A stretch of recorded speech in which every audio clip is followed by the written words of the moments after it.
Hey guys, आपका स्वागत है टारगेट सरकारी नौकरी चैनल पर। मैं हूं अर्शद अली।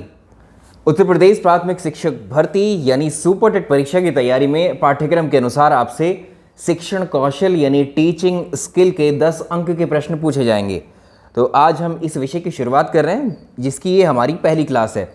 चैनल पर इसकी प्लेलिस्ट बना दी जाएगी। इसके अलावा हमने जो है लाइफ स्किल की क्लास की हैं, उनको भी आप देख लीजिएगा। बहुत आसानी से इंटरेस्टिंग वे में इस विषय को भी हम कंप्लीट कर लेंगे। तो CDP, life skill, teaching skill, कुल मिलाकर के तीनों विषयों की आपसे 30 अंक के प्रश्न इसमें पूछे जाने हैं। 10 अंक का जिसमें टीचिंग मेथड्स या टीचिंग स्किल्स है। तो जो भी टॉपिक्स आपको दिए गए हैं सिलेबस में, वही हम डिस्कस करेंगे बिल्कुल। लेकिन एक व्यू जान लेते हैं पहले कि जो शिक्षण विधियाँ होती हैं, टीचिंग मेथड्स क्या क्या होते हैं। एक कक्षा में बच्चे को आप किस किस तरीके से पढ़ाते हैं, या अध्यापन कार्य के लिए, टीचिंग के लिए इस्तेमाल किए जाने वाली जो मेथड्स हैं, जो विधियां हैं, वही कहलाती हैं टीचिंग मेथड्स। इनको देख लेते हैं। मुख्य तौर पर अगर हम बात करें तो टीचिंग मेथड्स को 2 प्रकार से विभाजित किया जाता है। टीचिंग मेथड्स जो हैं 2 प्रकार के होते हैं। अगर हम बात करें, एक तो शिक्षक केंद्रित विधियाँ, जिसको हम टीचर सेंटर्ड मेथड बोलते हैं। दूसरी विधि होती है छात्र केंद्रित विधियाँ, जिसको हम चाइल्ड सेंटर्ड मेथड बोलते हैं। अब इसमें शिक्षक केंद्रित या छात्र केंद्रित का मतलब क्या होता है। जैसे शिक्षक केंद्रित का मतलब जिसके केंद्र में केवल टीचर होता है, बच्चा नहीं होता। यानी हम कह सकते हैं टीचर के अकॉर्डिंग सारी चीज़ें इस शिक्षक विधि में या टीचर सेंटर्ड मेथड में वो सारी चीज़ें तय की जाती हैं, डिसाइड की जाती हैं, जो शिक्षक के अकॉर्डिंग होती हैं, शिक्षक के अनुसार होती हैं। इसमें बच्चे का कोई महत्व नहीं होता है, या बच्चे की जो लर्निंग एबिलिटीज़ हैं उनको इसमें ध्यान नहीं रखा जाता है। और ये होती हैं 2 प्रकार की। ये जो है हमारी टीचर सेंटर्ड मेथड 2 होते हैं। एक है व्याख्यान मेथड, जिसको हम व्याख्यान विधि यानी लेक्चर मेथड बोलते हैं। दूसरी है प्रदर्शन विधि या डेमोन्स्ट्रेशन मेथड, इसको हम बोलते हैं। आज की क्लास में इन दोनों विधियों को ही डिस्कस करेंगे। इनकी विशेषताएँ क्या हैं, इनके दोष क्या हैं, ये सारी चीज़ें। दूसरी तरह की जो विधियाँ होती हैं बच्चों को पढ़ाने के लिए, वो चाइल्ड सेंटर्ड यानी छात्र केंद्रित होती हैं। का मतलब होता है कि जितनी भी एक्टिविटीज़ हैं वो बच्चों के द्वारा ही करवाई जाती हैं। ठीक है। इसमें अगर हम इसकी बात कर रहे थे तो इसमें टीचर एक्टिव होता था, टीचर की सारी क्रियाएं होती थी। इसमें क्या होगा, छात्र केंद्रित विधियों में टीचर हेल्प करेगा और बच्चे इसमें एक्टिविटीज़ करेंगे या बच्चे एक्टिव रहेंगे। कह सकते हैं कुल मिलाकर के इस विधि में दोनों ही सक्रिय होंगे। यानी जो बच्चे की जो लर्निंग एबिलिटीज़ हैं, जो बालक की सीखने की योग्यता है, उसके अनुसार ये विधियां बनाई गई हैं। इसमें कौन कौन से मेथड्स आते हैं, एक नज़र इन पर भी डाल लेते हैं। इसमें सबसे इंपॉर्टेंट है खेल विधि, प्लेवे मेथड इसको बोलते हैं। दूसरी तर्क विधि, जिसको हम लॉजिकल मेथड बोलते हैं। शैक्षिक पर्यटन विधि, विश्लेषण विधि, संश्लेषण विधि, आगमन विधि, निगमन विधि, परियोजना विधि। अब आपसे इन दोनों में डिफरेंशिएट करके प्रश्न ये पूछ सकता है, इनमें से कौन सी छात्र केंद्रित विधियां हैं, इनमें से कौन सी शिक्षक केंद्रित विधियां हैं। तो ये केवल 2 विधियां ऐसी हैं जो शिक्षक केंद्रित हैं, बाकी छात्र केंद्रित हैं। और इनको तो आज हम कंप्लीट कर लेंगे, और नेक्स्ट जो सेशन रहेगा हमारा मॉड्यूल, हम उसमें छात्र केंद्रित विधियों को पढ़ेंगे, क्योंकि ये बहुत डिटेल में और बहुत अच्छे से हमको समझनी है। आइए पहले बात कर लेते हैं शिक्षक केंद्रित विधि की, यानी व्याख्यान विधि, लेक्चर मेथड। चलिए हम बात करते हैं शिक्षक केंद्रित विधि की, यानी टीचर सेंटर्ड मेथड की। तो इसमें सबसे पहली है व्याख्यान विधि, इसको बोलते हैं लेक्चर मेथड। बहुत पुराने समय से ही जो है शिक्षक केंद्रित विधियां बनाई गई हैं। तो ऐसी विधियां जिनमें केवल शिक्षक ही सक्रिय होता है। इस विधि में केवल शिक्षक ही सक्रिय होगा, एक्टिव होगा, लेकिन जो बच्चा है, जो छात्र है, वो इस विधि में एक्टिव नहीं होता है इस मेथड में। यानी ऐसी विधियां जो केवल शिक्षक पर ही डिपेंड करती हैं, यानी ऐसी विधियां जिसके अनुसार शिक्षक अपने अनुसार जो है बच्चों को पढ़ाता है। तो इस विधि में शिक्षक क्या करता है, व्याख्यान विधि में अपने अकॉर्डिंग टीचर लेक्चर देता है क्लास में। ठीक है, टीचर क्लास में लेक्चर देता रहेगा, पढ़ाता रहेगा, लेकिन बच्चों ने उसमें से कितना समझा, बच्चों को कितना समझ में आया, इससे टीचर को बच्चे से कोई मतलब नहीं होता है। टीचर ने क्लास में लेक्चर दे दिया, पूरा विषय, पूरा टॉपिक पढ़ा दिया, लेकिन बच्चों को वो समझ में आया या नहीं आया, ठीक है, इससे टीचर को कोई फ़र्क नहीं पड़ता। यानी इसमें क्या होगा, टीचर सक्रिय रहता है, बालक निष्क्रिय रहता है एक तरीके से। और टीचर इसमें बच्चे को कुछ बोलने या पूछने या कहने का मौका नहीं देते हैं। बहुत कम समय के लिए, या हम कह सकते हैं बहुत ही रेयर केस में ऐसा होता है कि बच्चों को कभी कभार क्वेश्चंस करने की जो है परमिशन दी जाती है इस मेथड में। यानी बच्चों का इंगेजमेंट, इन्वॉल्वमेंट इस मेथड में बहुत कम होता है। इस मेथड को हम चॉक एंड टॉक मेथड भी बोलते हैं। इसके लाभ क्या क्या होते हैं इस मेथड में, अगर हम देखें ये मेथड क्यों है।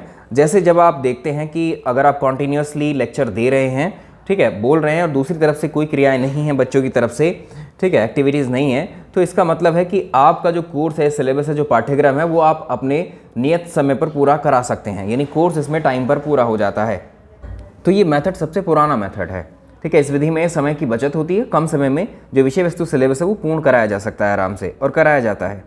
और इस विधि में जो आपका कंटेंट है, जो पाठ्य वस्तु है, उसको पेश करने के लिए जो उसका प्रस्तुतिकरण है, जो उसकी प्रेजेंटेशन है, उस पर ज़्यादा बल दिया जाता है, ठीक है। पाठ्य वस्तु को जो है प्रस्तुत करने में प्रेजेंटेशन पर ज़्यादा बल दिया जाता है। और इस मेथड को अगर हम देखें कौन से विषय को पढ़ाने के लिए सर्वोत्तम विधि हो सकती है, तो जो सामाजिक अध्ययन है, जो सोशल स्टडीज़ के विषय हैं, उसको पढ़ाने के लिए सूटेबल मेथड है ये।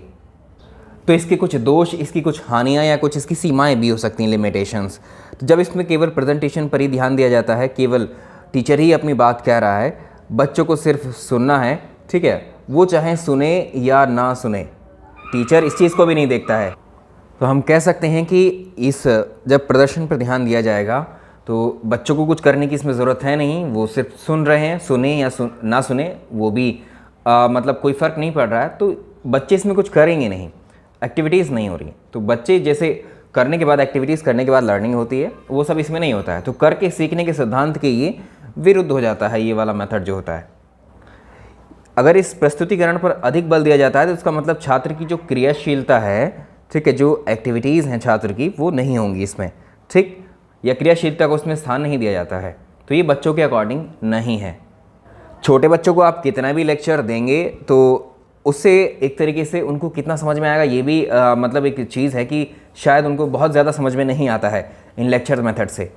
इसलिए तो अब जो है बहुत तरीके की डिफरेंट मेथड्स जो है ईजाद किए गए हैं बच्चों के लिए, ठीक। तो इस विधि का प्रयोग जो है छोटे बच्चों के लिए तो नहीं किया जाता है, प्राथमिक कक्षाओं में इसका प्रयोग नहीं किया जाता, बल्कि उच्च कक्षाओं में इसका प्रयोग किया जाता है, ठीक। तो व्याख्यान विधि करके सीखने के सिद्धांत के विरुद्ध है, ये भी आपको याद रखने हैं। अगले मेथड की बात करते हैं, ये भी शिक्षक केंद्रित मेथड ही है, डेमोन्स्ट्रेशन मेथड इसको बोलते हैं हम। इसमें टीचर क्या करता है, इस डेमोन्स्ट्रेशन, प्रदर्शन जैसे होते हैं ना, प्रदर्शनी लगाते हैं, किसी चीज़ को आप दूसरों को दिखाते हैं, ठीक है, उस तरह से इसमें शिक्षक क्या करेगा, सामने खड़ा होकर कुछ डेमो देगा, ठीक, कुछ चीज़ें टीचर करके दिखाएगा बच्चों को, ठीक। तो बच्चे उसको देखेंगे, सुनेंगे और समझेंगे। तो देखो, सुनो और समझो के सिद्धांत पर ये आधारित है। यानी इसमें जो हमारी इंद्रियां हैं, देखना, सुनना, समझना, ठीक है, तो ये सब क्या है, ये बहु ज्ञानेंद्रिय शिक्षण विधि कहलाती है, मल्टी सेंसनरी तो बहु ज्ञानेंद्रिय शिक्षण विधियों में एक तरीके से क्या होता है, इसमें आपके सारे सेंसेस जो होते हैं बच्चे के, वो एक्टिव होते हैं। यानी टीचर आपको इसमें दिखा रहा है, कुछ बोल रहा है और सुना भी रहा है, ठीक है, तो इसमें सारे सेंसेस एक्टिव होते हैं। इसको बहु ज्ञानेंद्रिय शिक्षण विधि भी हम बोलते हैं। तो बच्चों के सामने कुछ एक्सपेरिमेंट करके टीचर इसमें दिखाएगा, ठीक है, तो बालक उसको रुचि के साथ सीखते भी हैं। लेकिन इसमें भी टीचर बच्चों से कुछ नहीं करवाते हैं।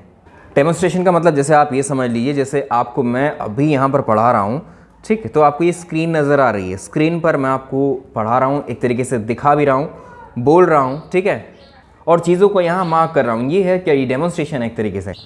इसमें आपका इन्वॉल्वमेंट कुछ नहीं है, आपसे कुछ नहीं करवाया जा रहा है इसमें। तो इस विधि की अगर हम बात करें, ये विधि ज़्यादा मनोवैज्ञानिक मानी गई है, क्योंकि छात्र इसमें वस्तुओं को प्रत्यक्ष तौर पर देख पाते हैं, ठीक है। तो ये साइकोलॉजिकल मेथड है, बच्चों के अकॉर्डिंग कुछ इसको कह सकते हैं। तो इस विधि से छात्रों की जो जिज्ञासा है चीज़ों को देखकर, ठीक है, वो क्यूरियोसिटी जो है एक तरीके से बढ़ती है, और उनमें जो है हम कह सकते हैं जो उनके प्रश्न उठते हैं वो भी कुछ जवाब उनको मिलने लगते हैं। इसकी भी अपने लिमिटेशंस हैं। ये विधि जो है, ये विधि भी करके सीखो के विपरीत विधि ही है, ठीक है। इसमें भी बच्चों को करके नहीं सिखाया जाता है, यानी बच्चों को करने का मौका इस विधि में भी नहीं मिलता है। लर्निंग बाय सीइंग है, ये लर्निंग बाय डूइंग नहीं है, ठीक। यानी मतलब देख करके आपको सीखना है, करके नहीं सीखना होता है इसमें भी। इस विधि में भी क्या है, केवल शिक्षक ही कार्य करता है, बच्चा नहीं करता है। तो अगर ऐसा बच्चा दोनों विधियों में ही क्या होता है, कौशल का अभाव बच्चे में होगा, स्किल डेवलप नहीं हो पाएगी, एटलीस्ट लर्निंग की तो नहीं हो पाएगी। कौशल क्या होता है, किसी कार्य को करने का किसी कार्य को सही करने का जो तरीका होता है उसको हम स्किल बोलते हैं। तो जब बच्चा कुछ चीज़ को खुद ही नहीं करेगा तो कौशल का अभाव उसमें होगा ही होगा। ठीक है, तो लाइफ स्किल हमने आपको पढ़ाया था, वो 5 क्लासेस आप देख लीजिए। उसका PDF भी हमने एक वीडियो में आपको बताया था। उस अंतिम वीडियो के डिस्क्रिप्शन में उसका लिंक मिल जाएगा आपको, वहाँ से डाउनलोड कर लीजिएगा उसके PDF को, बाकी क्लासेस पढ़ लीजिएगा आप। तो इसमें आज हम जो है टीचिंग सेंटर्ड मेथड को ही डिस्कस करेंगे। 2 मेथड थे। अगली जो क्लास होगी बड़ी इंपॉर्टेंट है, उसमें छात्र केंद्रित विधियाँ हैं सारी, जिसमें खेल विधि की बात करेंगे हम, आगमन विधि की, निगमन विधि की, सारी विधि, उनमें क्या क्या करवाया जाता है, कैसे कैसे बच्चों को इस पढ़ाई में, शिक्षा में या सीखने के इस प्रक्रम में इन्वॉल्व किया जाता है। वीडियो पसंद आया हो तो लाइक एंड शेयर कीजिएगा। Thank you so much.